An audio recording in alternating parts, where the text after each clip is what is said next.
Week one of the contact period in recruiting shows that Coach DeBoer and his staff are focused on one thing and one thing only, and that's securing the perimeter, starting with the state of Alabama. As good as last year's recruiting class was and is still developing to be maybe the number 2 class in all of the country, didn't do as well in the state. Those guys are going to do some hard work to fix that. We're going to talk about it right here on the Bama Tailgate YouTube channel. Make sure that you guys like and subscribe. Give us a thumbs up. Thanks for hanging out. Roll Tide. Let's go.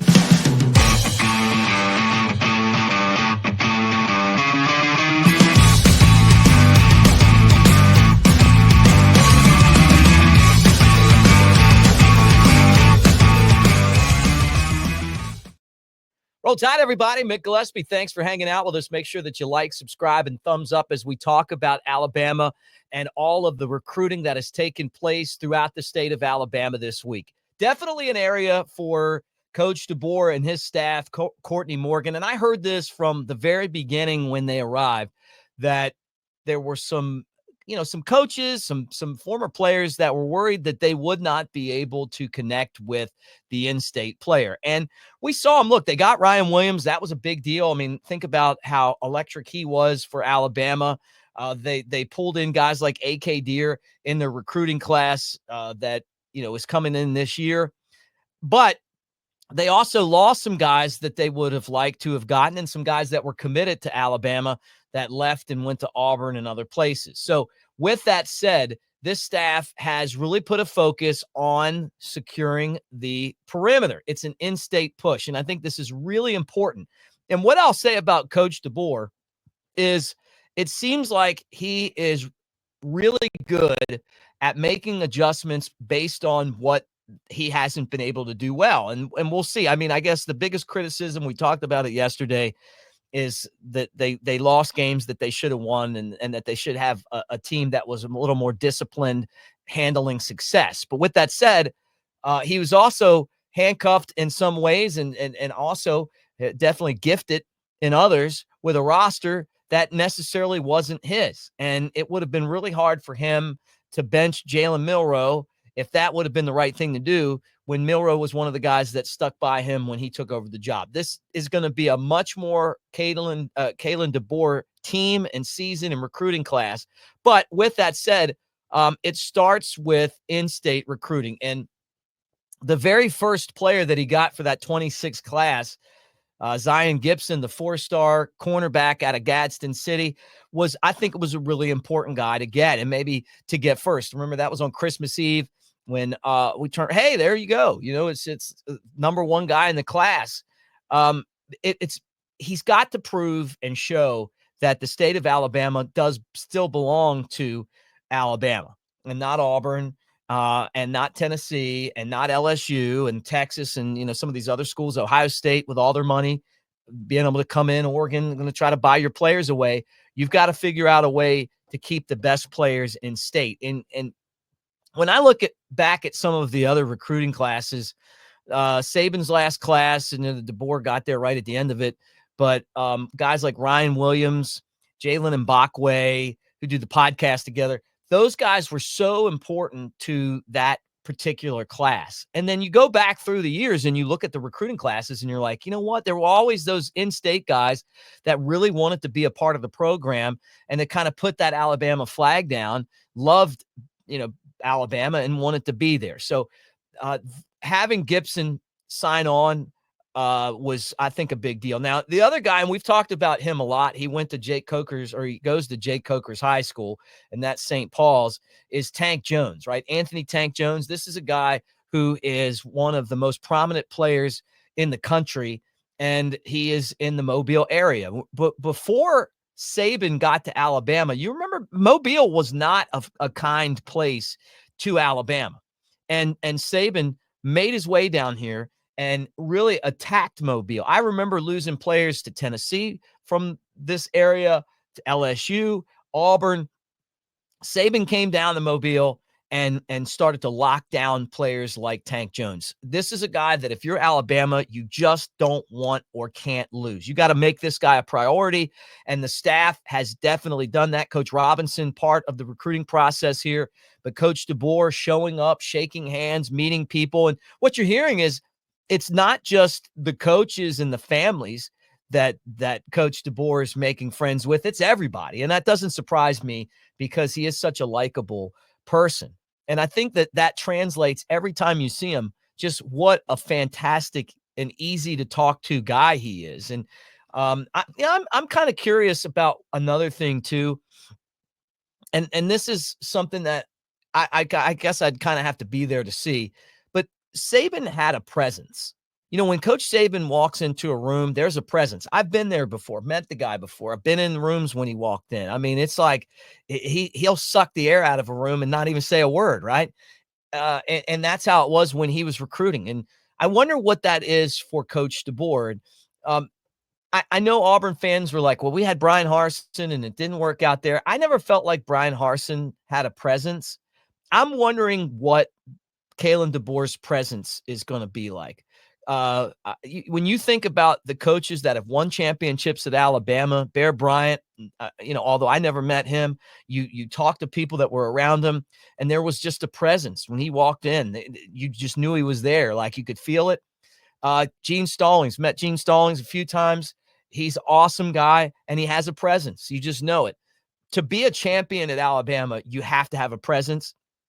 And so I'm curious to see, as this recruiting happens, particularly in the state of Alabama, how that presence is. And I believe that Coach DeBoer is going to have this. And when you look at all of the players that he got to come from all over the country, places that he had recruited out in California and in the West, you know that those people knew him already and they really like him and they believe in him enough to come all the way to Tuscaloosa. Now it's time to get to know the high school coaches, the parents, the boosters, all the people that are involved in this, and get guys like Anthony Jones to show up, who is the type of player that if you're at Alabama, you really have to get. Now, another guy that we talked about yesterday, the number one running back, will be in Tuscaloosa for Junior Day here soon, is Ezavier Crowell.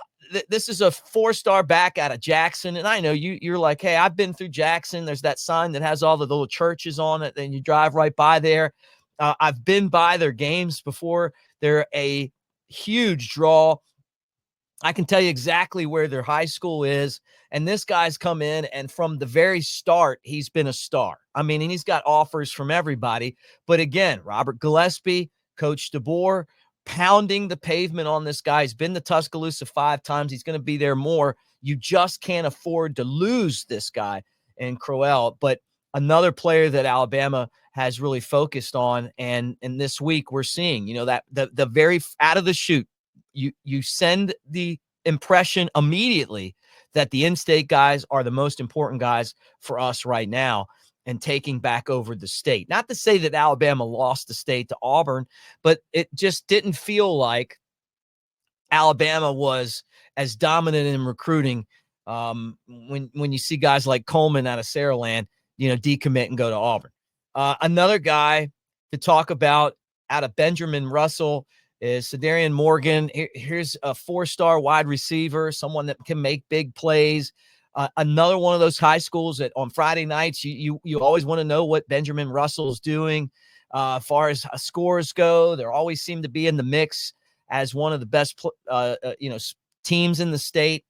And for Morgan, going out and making catches and using his speed, coming to Alabama and going out there, seeing guys like Jamarcus Shepard show up and make that relationship. Kalen DeBoer was a wide receiver. This is where you figure for him, for Kalen DeBoer, he's going to have a relationship with the wide receivers. And I've always felt like this, that's going to be different than any other coach because he's a wide receiver. And Dabo Sweeney, a former wide receiver, he's a former wide receiver. And so, and then had all the success with the wideouts. I mean, think about, you're trying to bring a high school guy in and you go, well, look, we had Ryan Williams this year. Did you see what he was able to do in his first season? How about Jeremy Bernard? I mean, the guy came with me all the way from Washington here and is coming back next year. So these are just some of the targets that Alabama is focusing on.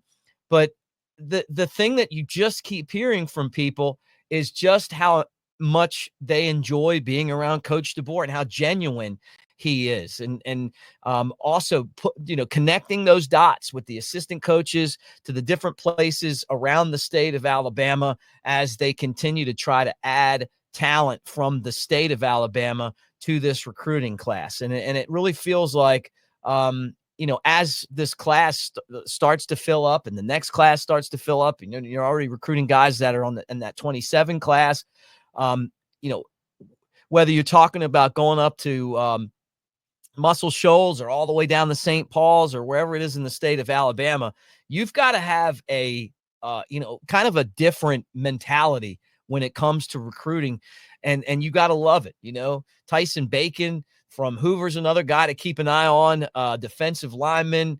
He got an offer this week, according to our friends at On3, Andrew Bone and the crew over there. Look, I love that these guys aren't going to worry about, hey, you got a Tennessee offer. We're not worried about that. We're gonna come at you hard if we feel like you're going to fit this program. And this first week was, I think, a really big success, just from everybody that you're talking to that was around, the high school coaches and the connections that Kalen DeBoer is making right now. So we'll keep an eye on all of this. It's the most important thing that you can do. I think it's even more important than the transfer portal. Recruiting, developing talent, and building those long-lasting in-state ties with the head coaches out there, the guys that are going to, basically, try to help these players figure out where they're going to spend the next 4 years of their careers. Guys, I want to tell you about this. newlifeart.com. And so there's the picture. This is actually signed by Jake Coker. Can you believe that? This is Sweet 16. I don't know if you can tell right there, but you can see this one right here. That's Bama, AJ McCarron, another St. Paul's guy. That's Eddie Lacy right there. Antoine Petway. Big Sexy Elmo gave me that one. And I got a whole wall of them over here. But you guys, you know what these are all about. newlifeart.com, promo code Bama Tailgate. You got to put it in there. At the beginning, they're going to ask you on the website. You go to newlifeart.com. It's going to say, hey, where'd you hear about us? And then you say Bama Tailgate. But when you go to check out Bama Tailgate, 20% off all of the classics. So when you pimp out your man cave, take advantage of these of the promo code, and really, why not, man? It's at 20% off. And I know a lot of you guys got that holiday cash burning your hole in your pocket, so take advantage of it. All right, the last thing I want to tell you is that we're brought to you by newlifeart.com and Pearl River Resort. And as you guys follow basketball, you got Catfish doing the Catfish Courtside show. Please watch his show. He does a recap of every Bama game, does bracketology. We're covering Bama basketball, and it's he does an awesome job, man. He's a guy that loves Alabama basketball. He's loved it since we stunk. He's one of those guys that used to try to convince me that the teams were going to be good, even though they weren't, right? Some of the teams before Nate Oates got there. Now we all love the fact that we're good. But this is the heyday of Alabama basketball, so we got you covered on the channel. Make sure you check it out. But if you go over to Pearl River Resort, put some money down on Bama basketball. You can do that or whatever you want. They got pro and college hoops. They've got professional basketball, football, anything across soccer, anything across the globe, man. They have all those TVs in there in the Timeout Sports Lounge, racing, all of that stuff. You can bet on it there. And have some fun. Put $50 down, a little pizza money there, and you can go over and play Dancing Rabbit, the Azaleas, or the Oaks, which are two amazing courses. I promise you, they're the Augusta that you can play for just $40. And the clubhouse is awesome. We've stayed there. I was on my buddy Steve Azar's show Friday, and for any of you guys that are in Mississippi today, we're going to be on Super Talk with Steve Azar, Me Till Monday artist, and our friend just cutting it up for an hour on the channel. But Steve and I stayed in the clubhouse over there. So did Jake Coker. It was awesome. So they got the spa, they got the water park during the summertime, all those great concerts. Pearl River Resort, man, we really appreciate them for being a part of what we're doing. All right, guys, thanks for hanging. We'll talk to you again tomorrow, and roll tide.